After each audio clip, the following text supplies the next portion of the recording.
La,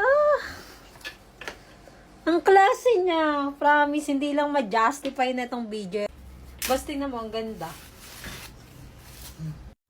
May another bag na naman tayo from TikTok shop.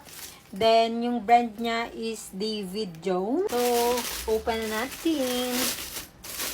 Mura ko lang to nabili, guys. Kung gusto niyo rin na to, nasa yellow basket lang, taas ng name ko. And follow nyo na lang din ako. Marami akong nire-recommend na product na for sure magugustuhan nyo. Ah! Ang ganda! Guys, ang ganda ng color niya. Lalo na sa personal, hindi lang ma-justify na tong video na to. Pero, grabe guys, sobrang ganda. Ano ba yan? Bibilin ko ba yung other color na to? Ang ganda. Guys, promise. Ako na nagsasabi. So, bag naman yung kinahihiligan ko kasi nga, ang dami ko na rin sapatos. Ang ganda guys. Check out nyo na to. Pang office, pamasok sa school, pang everyday, pang alis, kahit saan. Grabe. Tapos guys, oh, may pa ganito pa. Naku, highly recommended ko talaga sa inyo to. Parang ano, Erms. Basta alam nyo na yon.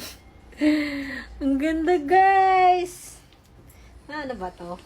So, hindi lang siya na ano dito. Then, ito guys, magnetic. Ayan. Then, ito din. Ang ganda niya sa personal. Promise guys. Ayan yung loob. Madami ka na ring malalaman. Then, may zipper din dito. Ilan yung compartment niya? Bilangin natin. 1, 2. There's more.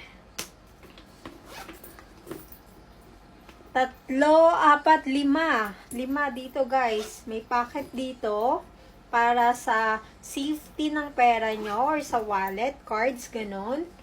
Then meron din dito. Pero wala naman siyang zipper. Ang ganda na ito guys. Feeling nyo na. Ang perfect. Ipakita ko lang ng malapitan. Leather material yung ginamit. Scratch proof. Ang ganda guys. Check out yun na to. Shoulder, handbag, sling bag, body bag. Kasi meron ganito. May other color pa dyan guys. Mukhang mapapabili ako Ako ata yung nabudol ulit guys. Hindi kayo. Pero, tignan nyo guys. Check out nyo na rin to. Napakaganda. Kung makita nyo lang siya sa personal, balikan nyo ako kung hindi nyo nagustuhan. Ako magbabalik sa inyo ng bayad. So, eto siya guys. Gusto ko lang ipakita sa inyo talaga. Kasi, gandang-ganda ako. Mukhang mamahalin. Pero, ang mura lang nito guys ha. Ilalagay ko na lang yung link sa yellow basket. Mukhang mamahalin talaga. Ang expensive tignan.